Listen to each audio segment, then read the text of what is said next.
PCMC news, सत्याला शब्दाची धार। वडगाव शहरीत गुटख्याविरोधात पोलिसांची मोठी कारवाई। 1,73,000चा गुटखा जप्त। मिशन क्रॅकडाऊन अंतर्गत पुणे पोलिसांनी वडगाव शहरी परिसरात प्रतिबंधित तंबाखूजन्य पदार्थांविरोधात मोठी कारवाई केली आहे। चंदननगर पोलिसांनी 24 ऑगस्ट रोजी मोझेसवाडी वडगाव शहरी येथील एका ठिकाणी छापा टाकून तब्बल 1,73,748 रुपयांचा गुटखा, पान मसाला, सुगंधी तंबाखू आणि इतर तंबाखूजन्य पदार्थांचा साठा जप्त केला आहे।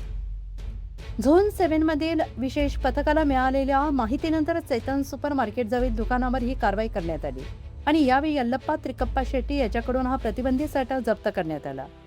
या प्रकरणी आरोपी विरोधात कायदेशीर कारवाई करण्यात आलेली आहे। जप्त मुद्देमाल आणि आरोपीला पुढील कार्यवाहीसाठी चंदननगर पोलिसांच्या ताब्यात देण्यात आले।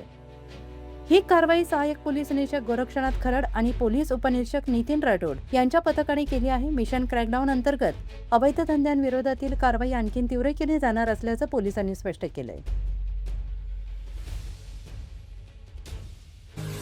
पुणे तसेच पिंपरी चिंचवड परिसरातील महत्त्वाच्या बातम्या पाहण्यासाठी आजच आमच्या डिजिटल PCMC न्यूज चॅनलला सबस्क्राइब करा आणि बेल आयकॉन प्रेस करा।